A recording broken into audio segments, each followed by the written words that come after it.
ارشاد فرمایا وقال الذین کفروا، اور کافر بولے لن نؤمن بهذا القرآن، ہرگز ہم اس قرآن پر ایمان نہیں لائیں گے، ولا بالذی بین یدیہ، اور نہ اس قرآن سے پہلی کتابوں پر ہم ایمان لائیں گے۔ یعنی کافروں نے یہ اعلان کیا کہ تمام آسمانی کتابوں پر ہم ایمان کبھی بھی نہیں لائیں گے۔ وَلَوْ طَغَىٰ، اور اگر تو دیکھے اِذِ الظَّالِمُونَ مَوْقُوفُونَ عِندَ رَبِّهِمْ، جب ظالم اپنے رب کے حضور مجرم بن کر کھڑے ہوں گے، جب یہ ظالم، یہ گنہگار، یہ کافر مجرم بن کر اور ایک مجرموں کی حیثیت سے وہ رب کی بارگاہ میں کھڑے ہوں گے، اے لوگوں وہ وقت اگر تم دیکھو سوچو کہ اس وقت ظالموں کا کیا عالم ہوگا۔ یرجع بعضهم الى بعض القول، یہ ظالم ایک دوسرے پر الزام لگا رہے ہوں گے۔ کوئی کہہ رہا ہوگا اس نے مجھے بہکا دیا، دوسرا کہے گا اس نے مجھے بہکا دیا۔ یقول الذین استضعفوا للذین استکبروا، تو کہیں گے وہ لوگ کہ جو کمزور تھے ان لوگوں سے جو متکبر تھے، یعنی قوم کے سرداروں سے اور قوم کے بڑے لوگوں سے قوم کے غریب اور کمزور لوگ کہیں گے، اور یہ دونوں کافر ہوں گے، لولا انتم لکنا مؤمنین، اگر تم نہ ہوتے تو ضرور ہم مومن ہوتے، تمہاری وجہ سے ہم کافر ہوئے۔ یہ غریب اور کمزور لوگ اپنے سرداروں کو کہیں گے۔ قال الذین استکبروا للذین استضعفوا، تو جو متکبر لوگ ہوں گے، یعنی جو قوم کے سردار ہوں گے، وہ کمزور لوگوں سے کہیں گے انحن صددناکم عن الہدی بعد اذ جاءکم، کیا ہدایت آ جانے کے بعد ہم نے تمہیں روکا تھا؟ بل نہیں، بلکہ کنتم مجرمین، تم ہی گناہگار تھے، تم ہی حق کو جھٹلانے والے تھے۔ یعنی آج دنیا کے اندر لوگ ایک دوسرے کی باتیں مانتے ہیں، کل بروز قیامت وہ یہ عذر پیش کریں گے اور ایک دوسرے پر لعنت کریں گے۔ جس نے کسی کی بات مانی ہوگی اور کسی کی وجہ سے گناہ کیے ہوں گے، وہ کہے گا اگر تو نہ ہوتا تو میں نیک ہوتا، مومن ہوتا، صالح ہوتا۔ تو دوسرا کہے گا کیا میری وجہ سے تو گناہگار ہوا ہے؟ کیا میری وجہ سے تو ہدایت سے رک گیا ہے؟ ہم نے تمہیں ہدایت سے نہیں روکا، بلکہ تم خود ہی ایسے تھے۔ وقال الذین استضعفوا للذین استکبروا، تو کمزور لوگ متکبر لوگوں سے کہیں گے، یعنی جو قوم میں دبے ہوئے اور کمزور اور غریب لوگ ہوں گے وہ قوم کے سرداروں سے کہیں گے بل مکر اللیل والنہار، بلکہ رات اور دن تمہارا مکر و فریب چلتا تھا، اور رات اور دن تم مکر کیا کرتے اور ہمیں بہکانے کی کوشش کرتے۔ اذ تأمروننا ان نکفر باللہ، جب تم ہمیں حکم دیتے کہ ہم اللہ کے ساتھ انکار کریں، تم ہمیں گمراہی کی دعوت دیتے۔ وَنَجْعَلَ لَهُ أَنْدَادًا، اور تمہاری یہ کوشش ہوتی کہ ہم اللہ کے ساتھ شریک ٹھہرائیں، مد مقابل ٹھہرائیں۔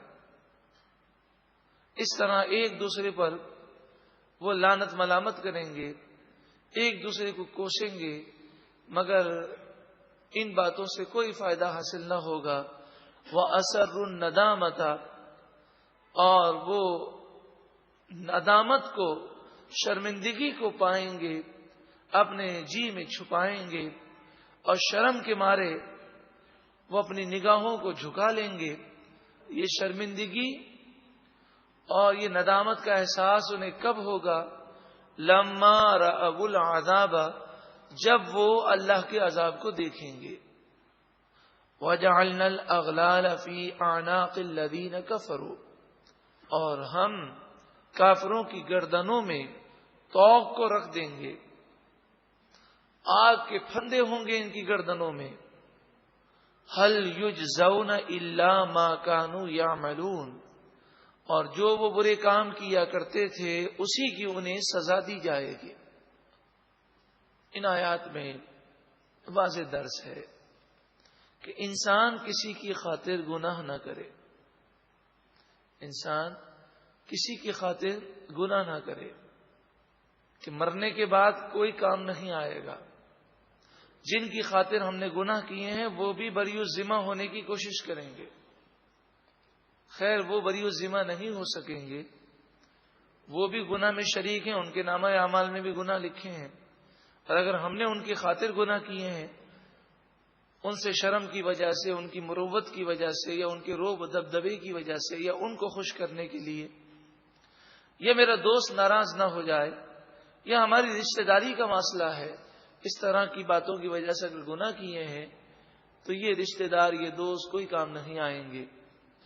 ہمیشہ سے یہ ہوتا رہا کہ جو قوم کے سردار تھے، نواب تھے، حکمراں تھے، بادشاہ تھے، انہوں نے ہمیشہ حق کے پیغام کو جھٹلایا، خود بھی گمراہ ہوئے اور دوسروں کو بھی گمراہ کیا۔ آج بھی یہی معاملہ ہے کہ وہ چند افراد جو ارب پتی ہیں، کھرب پتی ہیں، ان میں سے اکثریت اللہ کی نافرمان ہے۔ کوئی آپ کو لاکھوں میں کوئی ایک ملے گا کہ جو کروڑ پتی، ارب پتی بھی ہو، وزیر بھی ہے، حکمراں بھی ہے، مگر راتوں کو اٹھ کر وہ اللہ کی بارگاہ میں سجدہ ریز ہے، وہ اللہ کی نافرمانی نہیں کرتا، فرما بردار ہے، وہ دنیاوی عیش و عشرت کی وجہ سے گناہوں میں نہیں پڑتا۔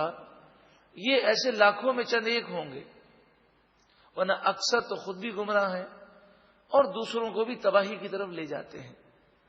وَمَا أَرْسَلْنَا فِي قَرْيَةٍ مِّن نَذِيرٍ إِلَّا قَالَ مُتْرَفُوهَا إِنَّا بِمَا أُرْسِلْتُمْ بِهِ كَافِرُونَ، ہم نے جس بستی میں بھی ڈر سنانے والا بھیجا، جس بستی میں بھی نبی کو بھیجا، رسول کو بھیجا، تو اس بستی کے مالداروں نے، مترفوہا مالدار سردار، انہوں نے یہی کہا، بے شک جس نبوت کے ساتھ، رسالت کے ساتھ تم بھیجے گئے ہو، ہم اس کا انکار کرنے والے ہیں۔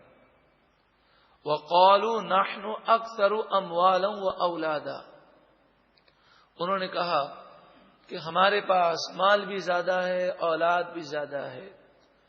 وَمَا نَحْنُ بِمُعَذَّبِينَ، اس وجہ سے ہم پر عذاب نہیں ہو سکے گا۔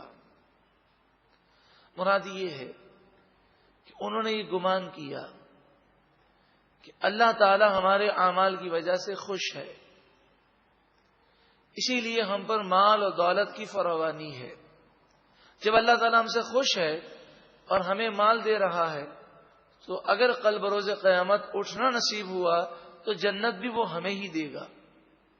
اب مسلمانوں سے کہتے کہ تم غریب ہو، کمزور ہو، تم سے اللہ ناراض ہے، تو جب دنیا میں ناراض ہے تو مرنے کے بعد بھی تم سے ناراض ہی رہے گا، اور تم اگر کل بروز قیامت اٹھے تو جہنم میں جاؤ گے۔ وَقَالُوا نَحْنُ أَكْثَرُ أَمْوَالًا وَأَوْلَادًا، وہ بولے کہ ہم مال میں بھی زیادہ ہیں، اولاد میں بھی زیادہ ہیں۔ وَمَا نَحْنُ بِمُعَذَّبِينَ، اس لیے ہمیں عذاب نہیں ہوگا۔ اگلی آیت میں ان کی غلط فہمی کو دور کیا جا رہا اور بتایا جا رہا ہے کہ یہ سوچ غلط ہے۔ اللہ تعالی کسی کو روزی دے یہ اس بات کی دلیل نہیں کہ اللہ اسے راضی ہے، اور کسی کی روزی اللہ بند کر دے یا وہ تنگ دستی کا شکار ہو یا غریب ہو یہ اس بات کی دلیل نہیں کہ اللہ ناراض ہے۔ اگر دیکھا جائے تو اس وقت دنیا کی اکثریت وہ غریب ہے اور مالداروں کی تعداد تو کم ہے۔ اب جتنے مالدار ہیں ان میں سے اکثریت کافروں کی ہے یا گناہگاروں کی ہے، اور اکثر مسلمان وہ غریب ہیں۔ اور یہ آج کا معاملہ نہیں۔ حضرت آدم علیہ الصلاۃ والسلام کے بعد جب قابیل نے حضرت آدم علیہ السلام کی اولاد میں کفر و شرک کو پھیلایا، اور پھر حضرت نوح علیہ الصلاۃ والسلام مبعوث ہوئے، تو حضرت نوح علیہ السلام سے لے کر حضور تک ہر نبی کو ماننے والے غریب لوگ تھے۔ ان کی اکثریت غریبوں کی تھی۔ صحابہ کرام میں سے اکثریت غریب تھے اور کافروں میں اکثر مالدار تھے۔ ان تمام باتوں کو پیش نظر رکھ کر ہمیں یہ سمجھنا چاہیے کہ اگر مالدار، حکمراں، وزراء یا ایسے بڑے لوگ یا قوم کے سردار یا وڈیرے یا نواب اگر کوئی گناہ کر رہے ہیں تو ہمیں ان کو دیکھ کر گناہ نہیں کرنا چاہیے، کیونکہ اللہ تبارک و تعالی کی نافرمانی کرنے میں کسی مخلوق کی اطاعت اور فرمانبرداری نہیں ہو سکتی، تو اللہ تعالی کی فرمانبرداری کرنی چاہیے۔ اچھا، عام طور پر ایک وبا یہ عام ہے کہ لوگ یہ سمجھتے ہیں کہ جو مالدار ہے یا وزیر ہے یا حکمراں ہے یا سردار ہے یا نواب ہے یا وڈیرا ہے اس میں عقل ہم سے زیادہ ہوگی۔ ایسی بات نہیں ہے۔ مال کا ہونا یا سرداری کا ہونا یہ عقل مندی کی دلیل نہیں۔ بڑے بے وقوف، بلکہ بے وقوفوں کے سردار بھی بسا اوقات وہ حکمراں بن جاتے ہیں، جیسے نمرود، یہ دنیا میں بے وقوفوں کا سردار تھا لیکن پوری دنیا کا بادشاہ تھا۔ یعنی اس کی بے وقوفی کی انتہا دیکھیں کہ جو آتا اسے کہتا کہ مجھے سجدہ کرو اور مجھے خدا مانو، تو جو اپنے آپ کو خدا سمجھے اس سے بڑا بے وقوف اور کون ہوگا کہ اللہ تعالیٰ کو چھوڑ کر وہ کہے کہ میری پوجا کی جائے۔ اور پھر اس کی بے وقوفی کی انتہا یہ ہوئی کہ ایک شخص اس کے پاس آیا اور اس وقت اس کے دماغ میں مچھر بیٹھ گیا تھا، مچھر بہت تنگ کر رہا تھا، تو اس نے کہا کہ وہ ملازم جو لکڑی کے تختے سے اس کی پٹائی کیا کرتا تھا جب مچھر تنگ کرتا تھا وہ نہیں تھا۔ تو بڑی شدید تکلیف ہو رہی تھی، تو اور کوئی چیز نظر نہ آئی تو کہا اپنا جوتا میرے سر پہ مارو۔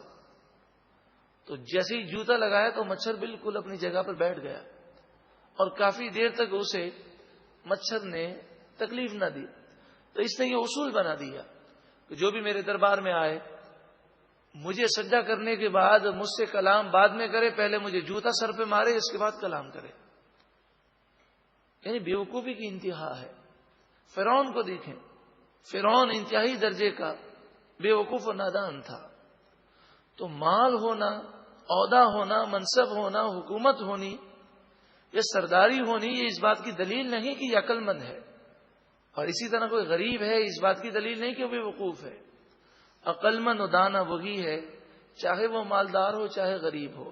اگر اللہ اور اس کے رسول کا فرما بردار ہے تو وہ عقل مند و دانا ہے، اور اگر اللہ اور اس کے رسول کا نافرمان ہے تو وہ پرلے درجے کا نادان اور بے وقوف ہے، کہ اگر عقل ہوتی تو کبھی اللہ اور اس کے رسول کی نافرمانی وہ نہ کرتا۔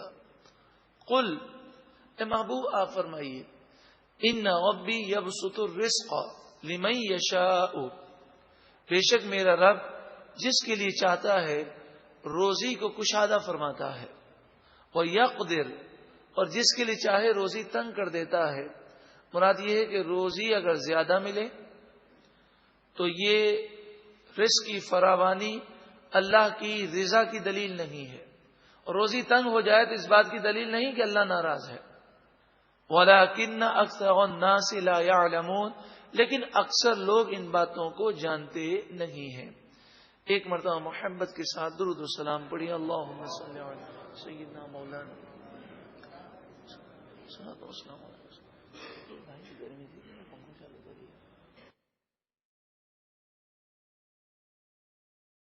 ارشاد فرمایا وقال الذین کفروا، اور کافر بولے لن نؤمن بہذا القرآن، ہرگز ہم اس قرآن پر ایمان نہیں لائیں گے، ولا بالذی بین یدیہ، اور نہ اس قرآن سے پہلی کتابوں پر ہم ایمان لائیں گے۔ یعنی کافروں نے